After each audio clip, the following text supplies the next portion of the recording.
Good afternoon, everyone. My name is Patricia Karam, and I will be moderating this panel on justice and accountability in the MENA region. But before I introduce our impressive speakers, just a few words. When it comes to the MENA region, although the status of women has improved greatly in the last decade through increased public political and economic participation of women, challenges persist, and really gender equality remains a distant goal. The discrete positive achievements that some countries have not been enough to really break the glass ceiling. Parliaments remain largely male-dominated, and women really struggle to reach high-level government positions.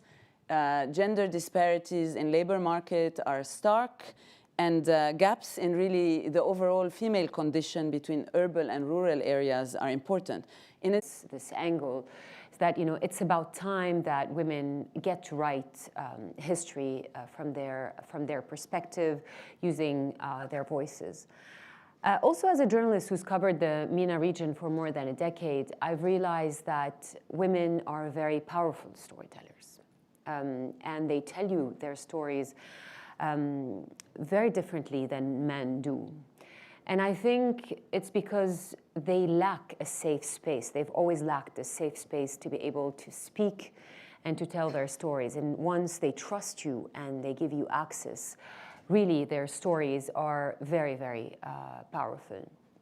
But another reason is what you also mentioned, that is impunity. When I was interviewing people in the aftermath of the Beirut explosion, I realized that women were really survivors of a myriad of crises. It was not just the Beirut explosion. And they never really heal from their traumas. And the main reason is that prevalent culture of impunity in Lebanon and the region.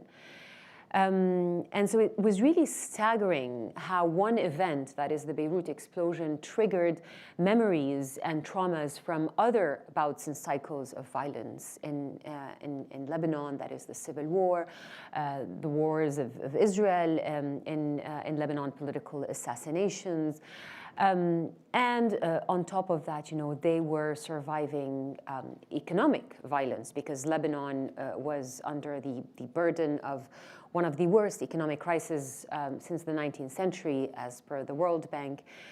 And because they're more vulnerable than men, and we'll talk more about that systemically, they were carrying a big burden before the explosion and after the explosion.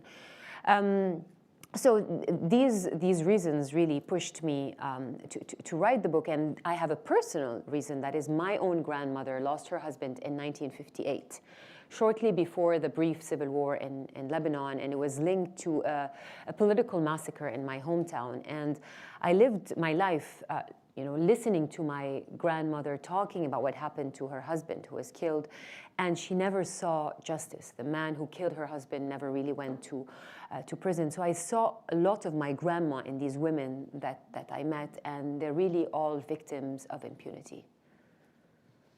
Dalal, I have so many questions, but one of the things that you tackle, you collected a lot of stories, in stories of an array of women in Lebanon. Aside from the blast survivors, can you talk about a little bit the stories of women who experience on a daily basis a range of discrimination in particular? Yeah. So as I mentioned, these women were not only survivors and victims of the Beirut explosion, and their stories reflect the prevalent culture of impunity, in the sense that for the Beirut blast, no one is being held accountable, etc.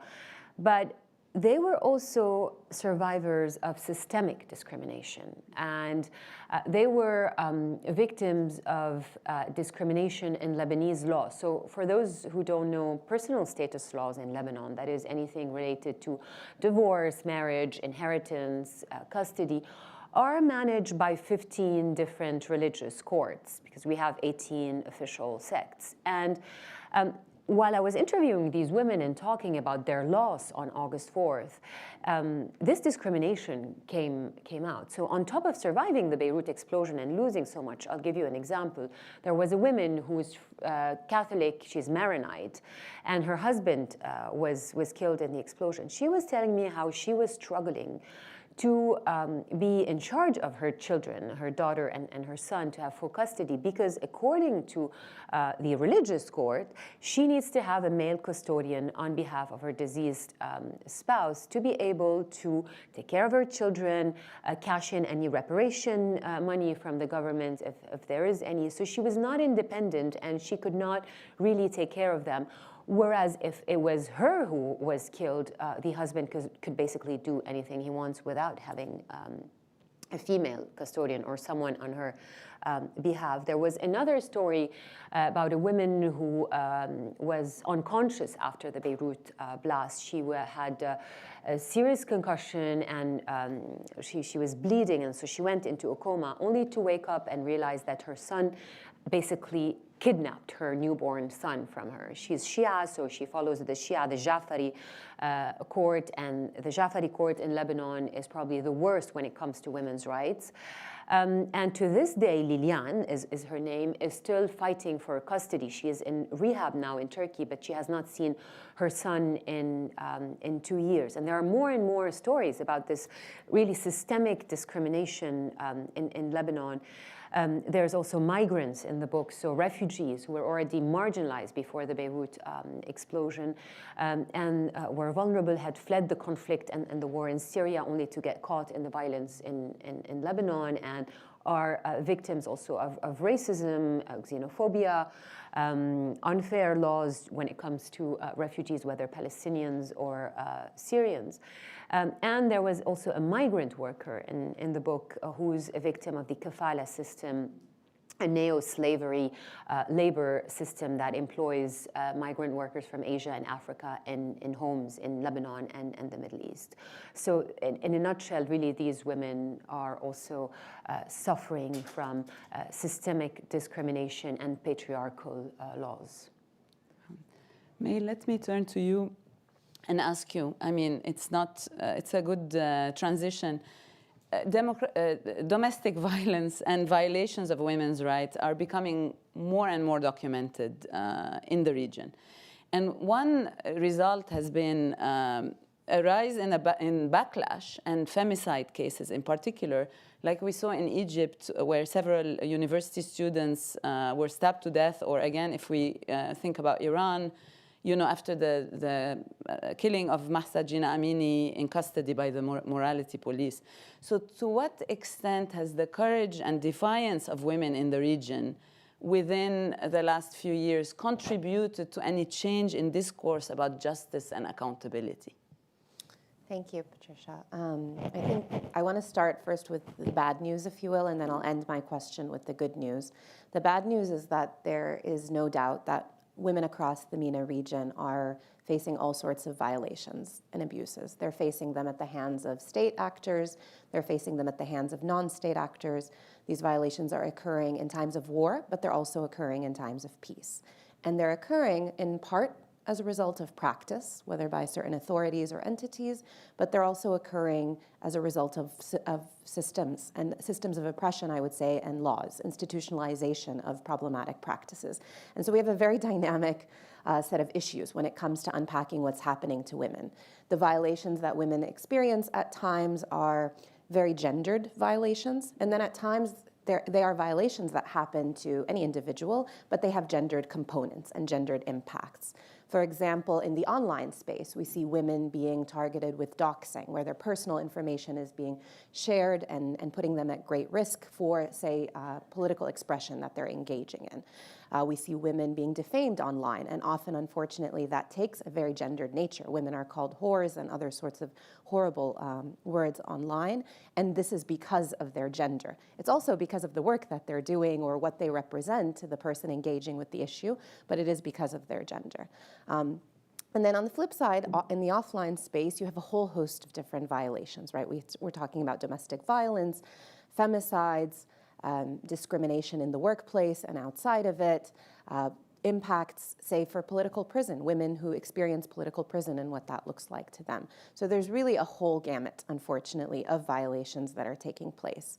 And I think it's critical to really understand that in order for us to be thinking about how women are responding. And this is where the good news comes in. Across all of these spaces, whether online or offline, in conflict or outside of it, we're seeing women mobilize, both to unpack and explain what's happening to them, and then also to provide solutions. Now, of course, I would be remiss not to say, really, it's the state that should be offering solutions, but unfortunately, what we're seeing in the MENA region are activists, journalists, women-led organizations mobilizing to say, this is happening to us, and this is the way forward. And they're engaging not just at the state level, where perhaps they're mobilizing toward legislation or legal reform, they're also mobilizing with non-state actors, they're pushing even lawyers, which is maybe something we'll talk about later, on how to make justice processes more equitable and more centering of women's rights. And I think there have been so many remarkable examples across the region of women organizing. Women in Egypt who organized in the aftermath of the femicides that you referred, which in my assessment are not occurring because there's more documentation, but rather because there's systematic injustices like economic injustice and other things that the Egyptian government is failing to meet. And so that creates a system of violence, if you will, for these to take place. But in response, women have thought about how they can make going to the police station more safe, how they can center victims when they're able to then engage with women police officers who maybe have more training and are able to take testimonies. In Syria, for example, we've seen victims of forced disappearance, the families of forced disappearance, mobilize and come together, most of whom are women who are missing their loved ones, their sons, their brothers, and thinking about how they can advance this narrative, how they can advance systemic solutions. And we saw very recently their success at the UN level when a fact-finding mission to uncover the fate of Syria's missing and disappeared was created. A lot of that was because of the work of women who had been mobilizing behind the scenes for so long. So yes, there are a lot of violations and they take on a lot of different impacts, many of them compounded, but there is also remarkable bravery and courage, like you say. Let me ask you, because, you know, given that this is happening, and let's say maybe it's not so much of a change of discourse, and maybe it's more, I mean, you called it increased mobilization, a change in practice. How does this, given the context of the state of affairs in the region, which currently is not ideal anywhere that I can think of, to be honest with you, how does this contribute to women's role in potentially shaping the future of these societies and contributing to more just societies? How does that bode for them? That's the word I was looking for. I think women have known for a long time that in order for them to advance their rights, they need to take control, if you will. But I think what we're seeing now is that there's perhaps more space and more recognition of this. For decades across the MENA region, feminist movements and allies of feminist movements have pushed for different spaces in which they can draft legal reform, in which they can organize safely and securely, in which they engage with corporations, for example, to target online sexual and gender-based violence. So we're seeing women take the charge when it comes to creating more space for themselves, but we're also seeing the allies grow as well, if you will. Men who recognize the importance of these issues, certain progressive parliamentarians in some cases, lawyers who are finally recognizing that we have a gap when it comes to justice for women and what that means and how we need to start from the very beginning when it comes to collecting women's stories in order to then document violations, in order to then seek accountability for them. So I think what's changing is this recognition and this awareness, and a lot of it is the work over the decades, certainly, but some of it is also the nature of the platforms, the fact that we have more access to information, that anyone can wake up in the morning and really get a sense of what's happening, right? These femicide cases in Egypt are a great example because what would have gone uncovered, right, a series of attacks, were then covered, were mainstream news, if you will, made it to the international headlines, which then pushed a conversation about what's wrong with the system. Why is it that we don't have practices in place that allow women who want to get restraining orders to actually implement those restraining orders so we aren't then talking about their death? And I think this is kind of what's changing, access to information and the hard work of women across the years. Thank you. Aida, let me turn to you and just ask you, we've been going back to these issues of accountability, and I know Dalal in her book has really underscored that documentation is a key step towards accountability. And your work has really focused on the protection of journalists, of prosecuted journalists in both in Afghanistan and elsewhere.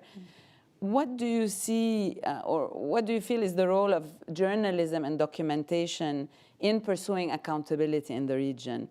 And how can information that's gathered by journalists be used in accountability efforts for human rights violations and atrocity crimes? Okay.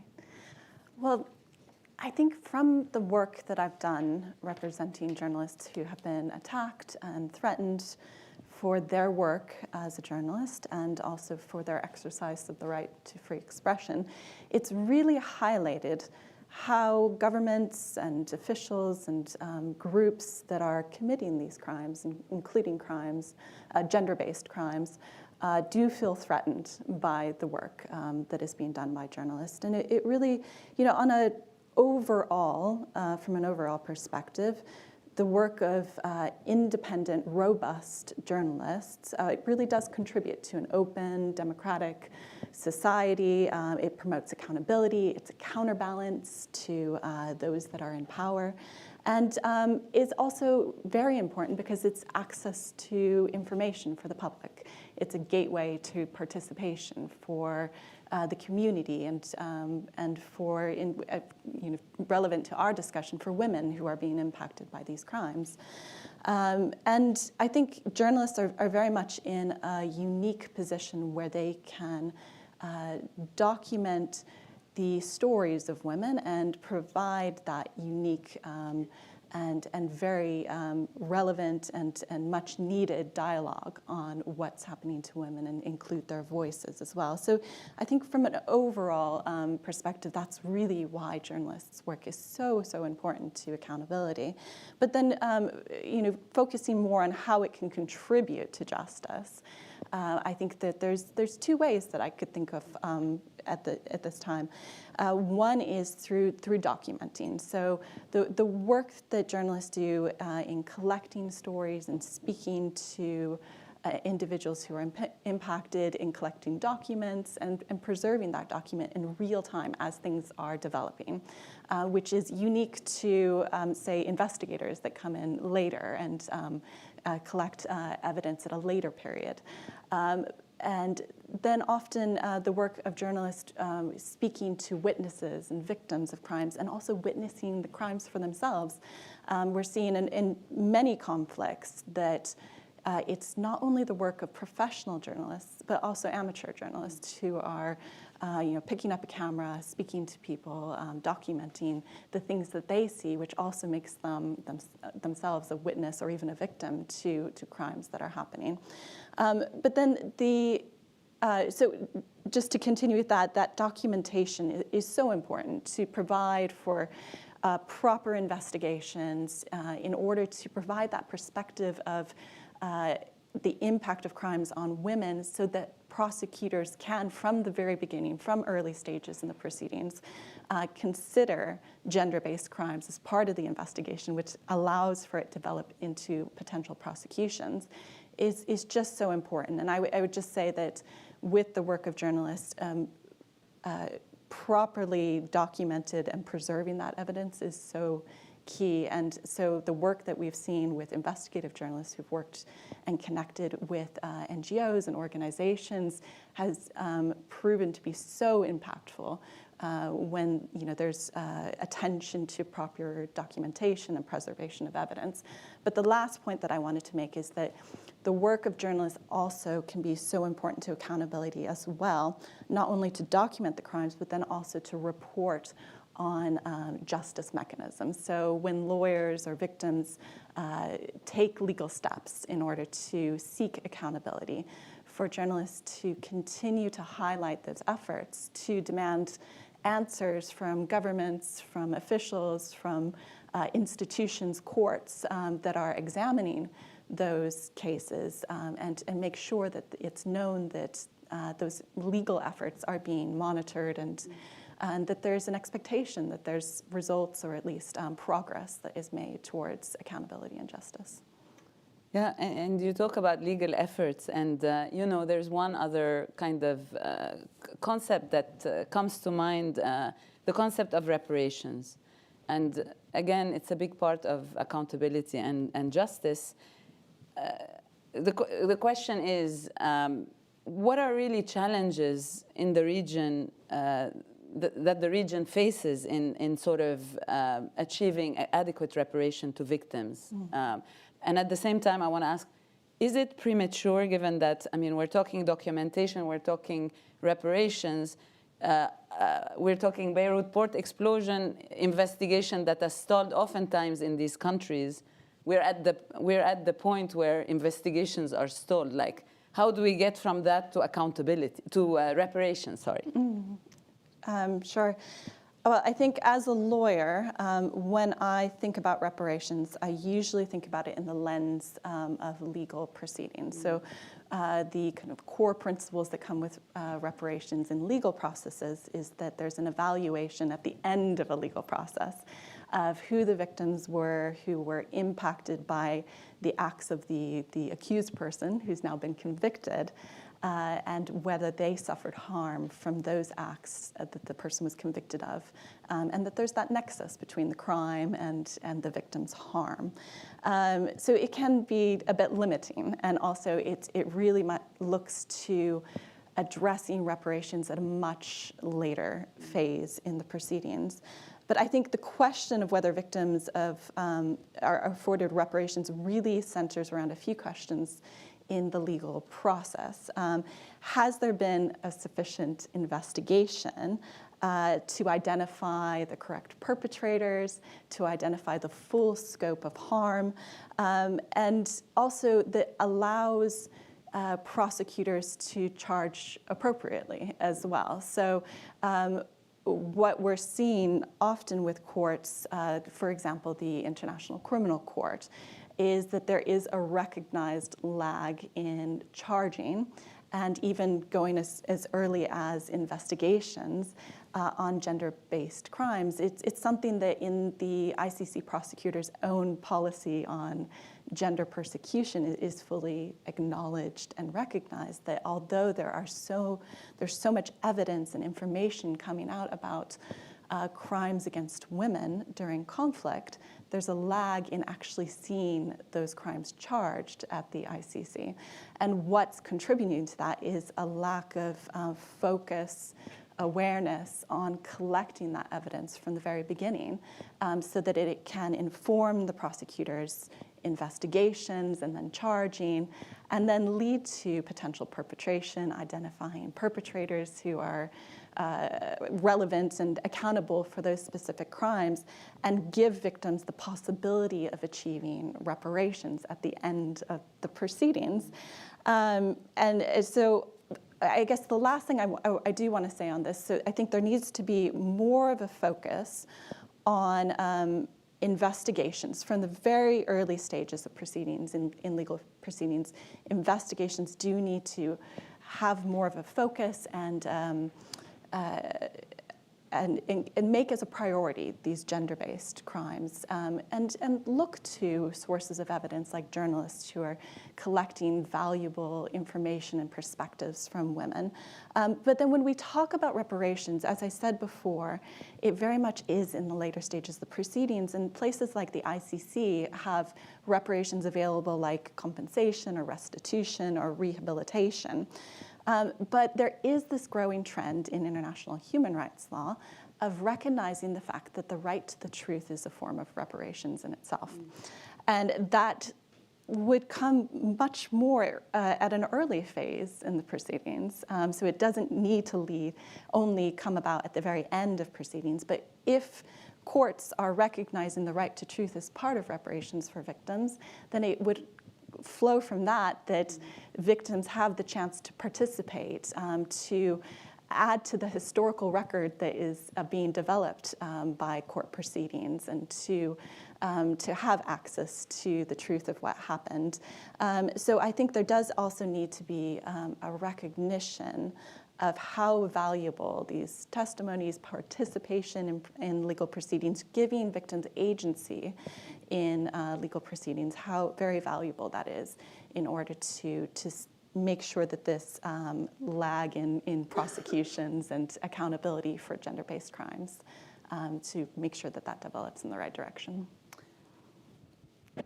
Thank you. And you mentioned truth, which actually is a good segue to my next question to Dalal, which was going to be about this idea. I mean, you've mentioned in your book that documenting the Lebanese collective memoir is critical for any reconciliation process, truth-seeking, or coming to terms with the past, which really leads me back to this, the Civil War, to thinking of the Civil War, which has been dealt with in Lebanon to a certain extent with collective amnesia rather than the opposite. And so, which one can argue has also been a key determinant in this culture of impunity that you talk about. So how do you see the book, or the women in the book, or the stories of women in the book contributing to a more inclusive and comprehensive account of events in Lebanon, and maybe a form of truth-seeking or collective memory, and contribute to also fighting impunity? Yeah, that's a great question. I think, first of all, on the civil war in Lebanon, because there has not been enough work on collective memoir from the perspective of the victims and the ordinary citizens, it explains why, in my opinion, the war never ended. I think there was some kind of a truth at the level of the warlords and the politicians in a form of amnesty. But at the level of the ordinary Lebanese, there was no truth and reconciliation effort, and no work on documenting what happened. And this is why it's one of the reasons that drove me to write this book from the perspective of women and survivors and victims, because giving them agency and having them own their narratives is very important towards finding out what the truth is. Unfortunately, to this day, there's no official narrative on what happened on August 4th. Everything we know is based on the work of investigative journalists, mostly local journalists, and on a very thorough and comprehensive Human Rights Watch report that was issued about a year after the explosion, so on the first anniversary. And this is why the work of journalists and this documentation is crucial, but definitely is not enough. And this is why we need an investigation. And today, just to give you a quick update, as you mentioned, the investigation is stalled. So the lead judge, who's behind the probe, has been stopped and blocked from doing his work. Furthermore, the politicians who've been accused by this judge have filed a series of lawsuits against him. The public prosecutor of Lebanon, so the top prosecutor, also filed a lawsuit against him, released all the suspects. So nothing is going on internally, and that's because Lebanon's judiciary is not independent. And it's the case in so many countries in the MENA region, where unfortunately the judiciary is taken hostage by the political establishment. And so today, the victims and the families, there are different committees for the victims, they are going and resorting to international tools. And what they're trying to do is to pass a resolution at the level of the Human Rights Council. This is the formula that they came up with for an impartial fact-finding mission. So this is what they want. They want truth first as a stepping stone towards accountability. Because again, as you rightly said, I think truth is part of reparation. It's their right to know what happened, to be able to make peace. And what I notice is that these women were given a platform in this book and by other journalists. They are unable to grieve and to find peace before finding out what the truth is and before getting some sense of justice. This is why finding out what happened is crucial, and I think it's the first step towards accountability. And having this document, whether it's this book or other work that's going to be done by other people, is a first step towards that, something we can go back to, whether it's investigators or a fact-finding mission or just future generations. because today's generation doesn't know much or has a very distorted perspective of the Civil War, because there are no proper documents or books to go back to. Everything is written from someone's perspective, the winners, the losers, the politicians, the experts, and you don't have that from the perspective of the victims themselves. So documentation as a form of truth-telling in some ways. Exactly. At least this is the first step. Then where that would go is something beyond the work of a journalist, I think. And as we've also mentioned, I think journalists need to keep, and I've been talking about what's happening legally, we're also talking about what they're doing legally and what tools they're resorting to, because their only hope now is to resort to international legal mechanisms, unfortunately. And I think I'll come back to that, but in the meantime, let me ask May, in your work at the Tahrir Institute, you've really covered a number of conflicts and crises across the region, from the Syrian civil war, the Yazidi genocide, the war in Afghanistan, etc., all of which have seen instances and increases in gender-based violence. How do you see an increased focus on documenting women's experiences in conflict contribute to the pursuit of accountability for these crimes, also taking into account the situation in these countries, right? And the limitations of these countries, if we want to be kind of realistic. Yeah, of course. So I think we've seen kind of in conflict, I would say, two groupings of abuses, if you will. There's sexual and gender-based violence that happens throughout the conflict. A good example of this is unfortunately what we're seeing now in Sudan, where there has been a spike in reported rapes and other forms of sexual and gender-based violence, in light of the fact that women are often vulnerable in the context in which they exist, not because they are weaker, but because they are receiving less support from their societies and the context, and that there are systems that facilitate this vulnerability to sexual and gender-based violence. Often that's weaponized against them. And then we are seeing, in times of conflict, compounded, I would say, harms as a result of the fact that you are a woman. A good example of this is what we're seeing in Gaza today. Women in Gaza are having difficulty finding pads for their periods. There's disproportionate harm to women who are pregnant. There's a spike in miscarriages. It's extremely difficult to get care that is particular to being a woman. And unfortunately, across both of these cases, despite the fact that what's happening in Gaza and what's happening in Sudan are quite mainstream, they've made it to the headlines, often the experience of women do not make it to the headlines. It takes women journalists, it takes women lawyers, it takes women advocates to push these stories to the forefront. And certainly that's because there's less attention, but it's also because there are systems of oppression that often prevent or make it difficult for women to come forward. There are often systems where this isn't even in the calculus, right? The people collecting the documentation aren't necessarily thinking about gendered harms and gendered impact. And so I think this, to me, underscores the importance of having a gender-sensitive approach to the way we do documentation, to the way we think about humanitarian aid and response, to the way that journalists cover their stories, right? And it doesn't have to be just women. It shouldn't, in fact, be just women. But we should all be thinking about how gender intersects with conflict, and our response accordingly should be that way. So on the flip side, you see that when there is documentation, it's an entirely different game changer, even with the fact that these conflicts are in crisis. And perhaps we won't see traditional accountability, if you will, in the immediate, but we do see the immense benefit of documenting these stories, centering the lived experiences of women who are often facing erasure, misinformation, disinformation, like I said, targeting online, erasure of their experiences. So one, that's critical both to center their lived experiences, but also because of what it means in the future, right? These documentation efforts are important for preserving historical record. We want to know how these conflicts were lived and experienced by women, and we just don't know in so many cases. And then we also want this experience to inform how we establish fact-finding mechanisms, how we pursue justice, even if at the international level, how we go after perpetrators. Are we looking at perpetrators who primarily harm men, or are we also looking at the experience of women and what that might look like? And so documentation and telling stories and centering women plays a critical role in all of this. And often it's an afterthought in conflict, but it really needs to be at the forefront of any, even humanitarian response.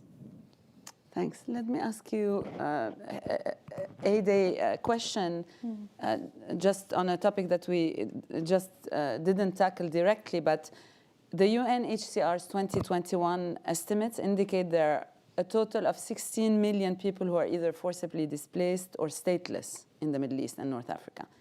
We're talking about gender-based violence.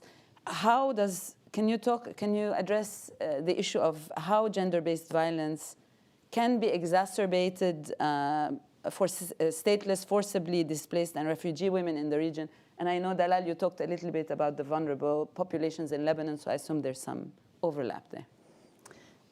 Yes. I think when we're thinking about the gender dimensions to displacement, I think it's quite similar to what May was speaking about, this intersectionality. So May was talking about the intersectionality between gender and conflict, and I think there's a lot of parallels when it comes to gender and displacement as well. So there's certain factors that are being reported on over and over again that women in particular are experiencing, which contribute to their harm and their vulnerability in these situations of displacement.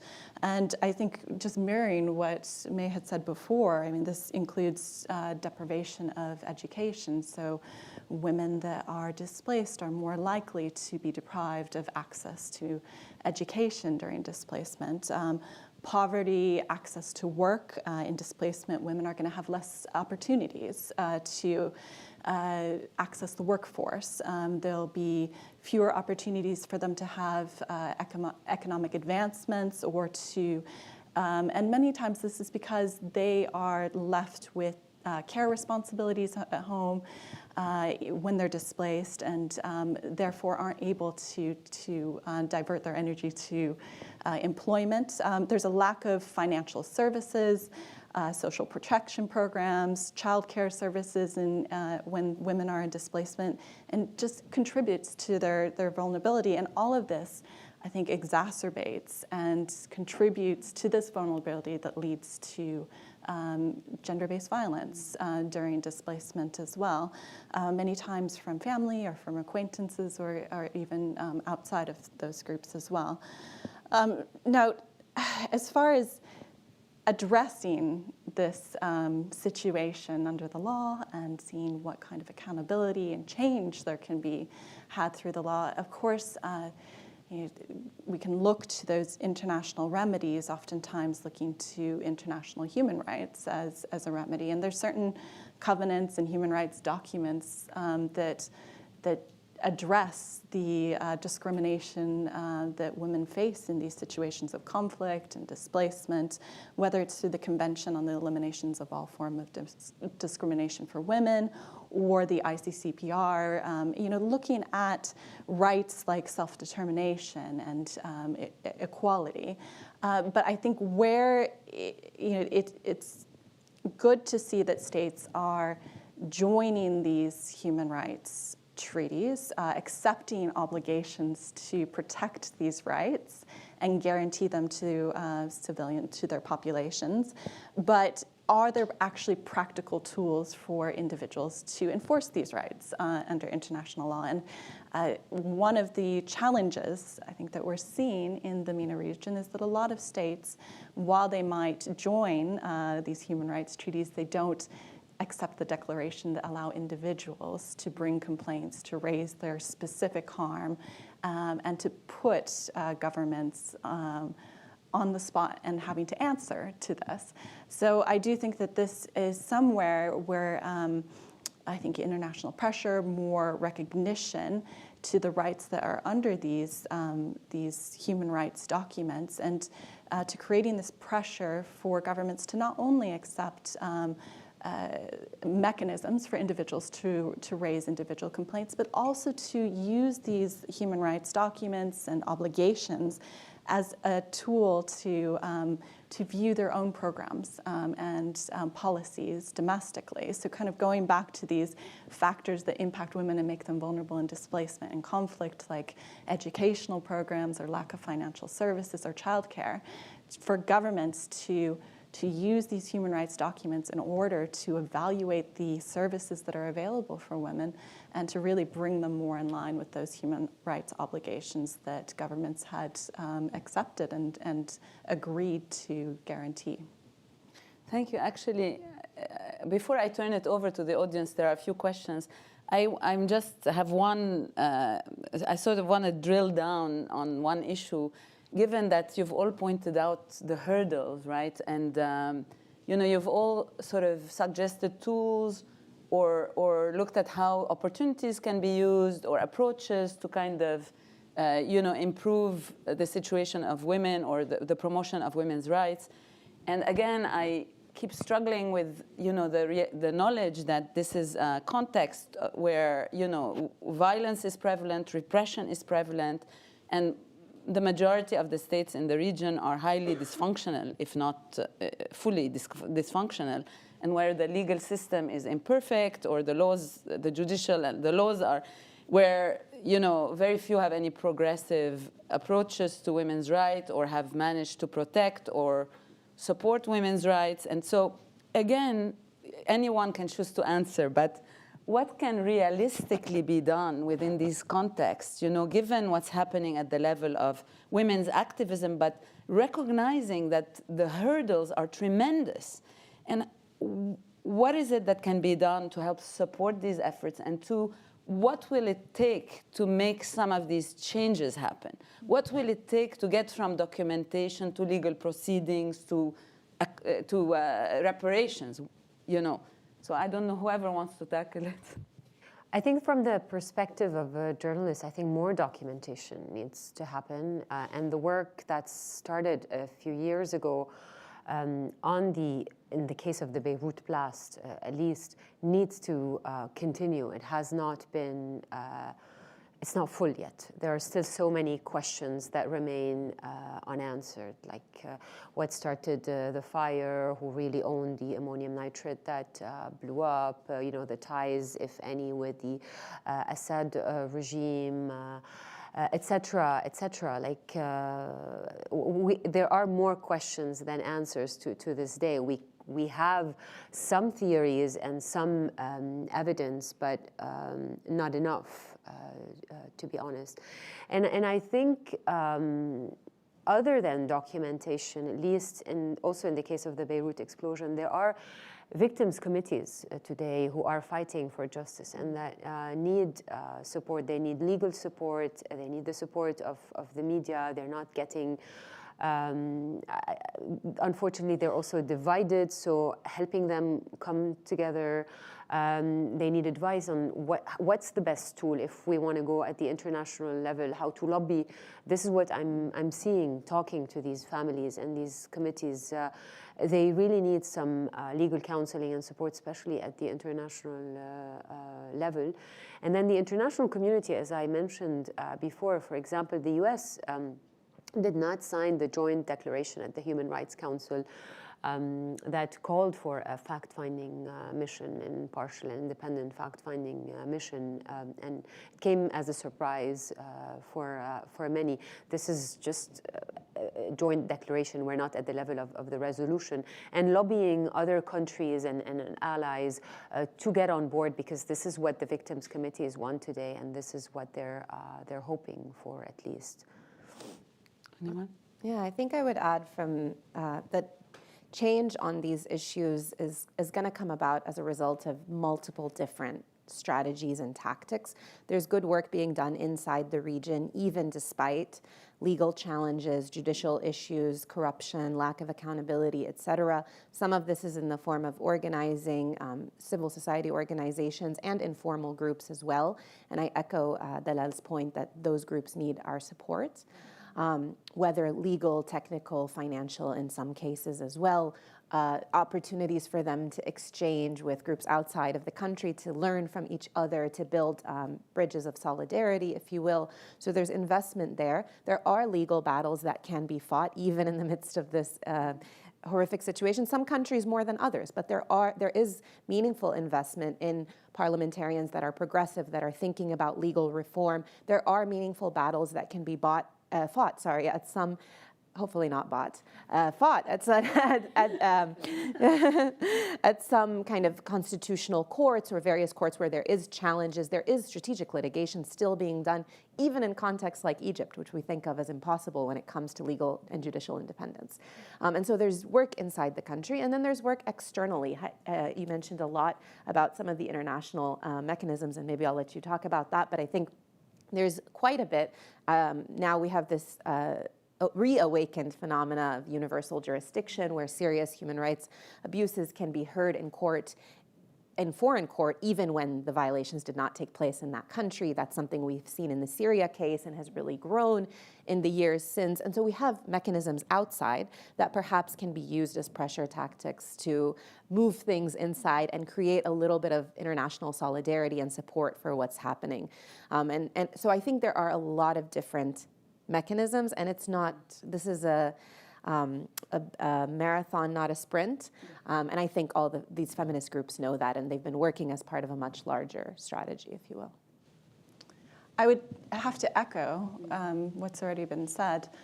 So much is being done by women's groups, by victims groups. It's really being led from that front. And of course, support for those groups is absolutely necessary.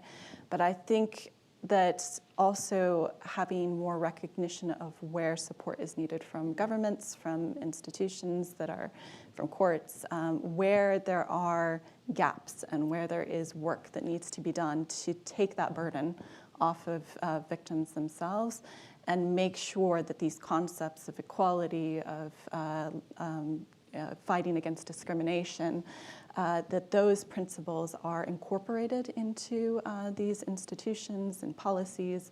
That really needs to be focused on. So, I gave the example before about how the International Criminal Court's prosecution had done, in their policy paper, had recognized this gap and the need for work to be done at the ICC from the very early stages, making sure that gender-based crimes are focused on and brought through, focused on throughout the investigation.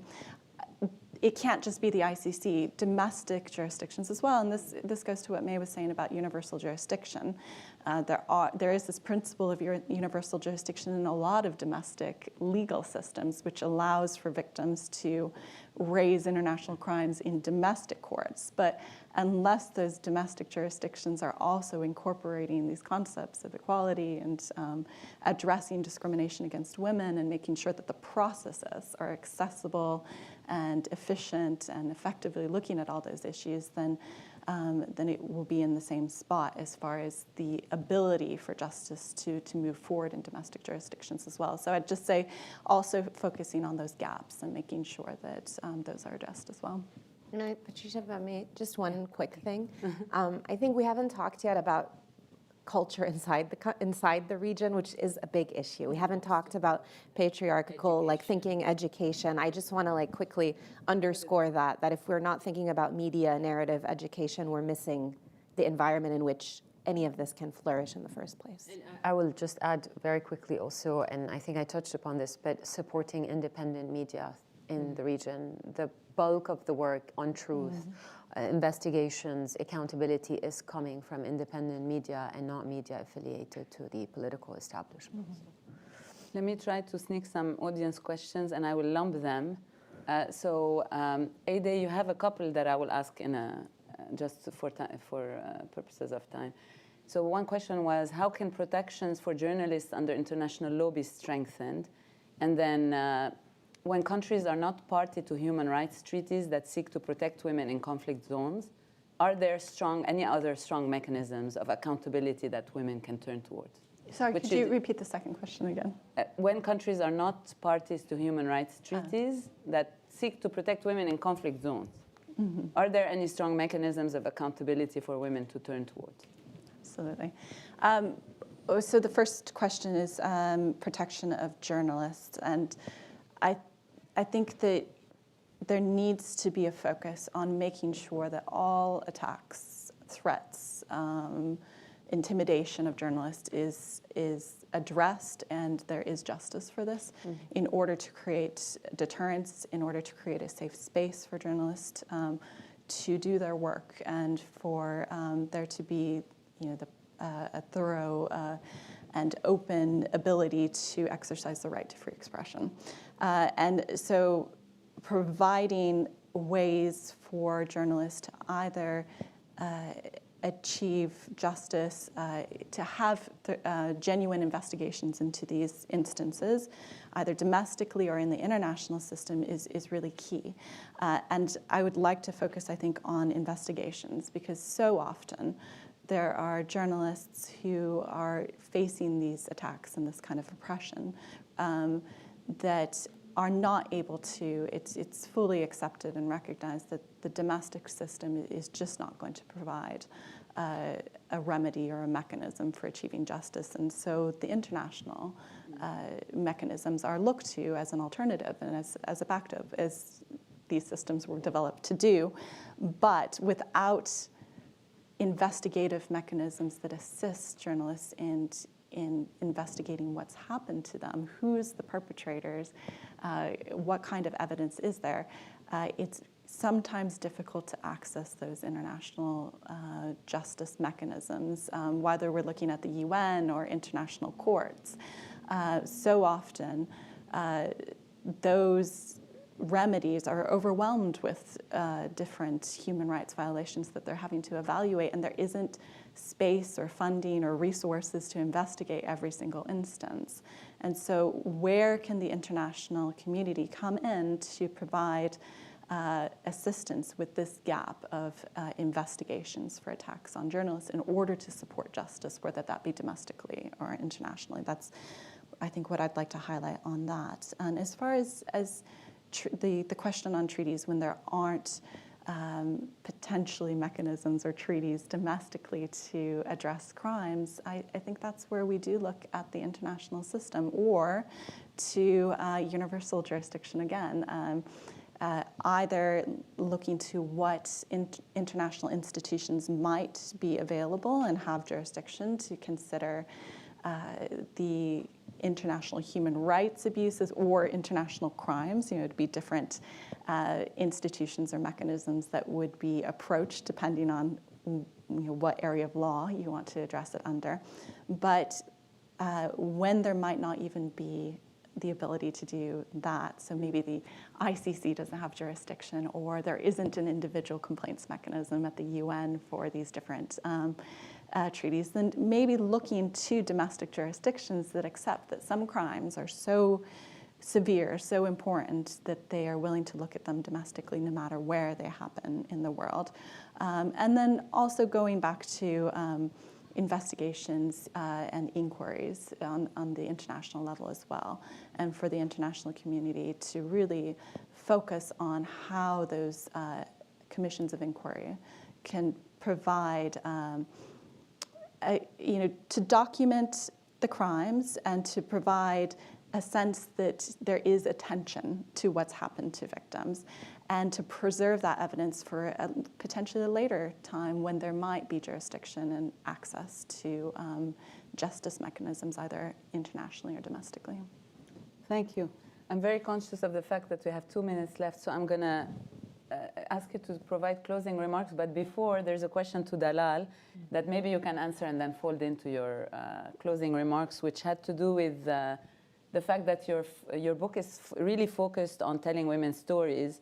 The question was, I thought it was interesting, do you ever get feedback from them about how it feels to know that their stories are told?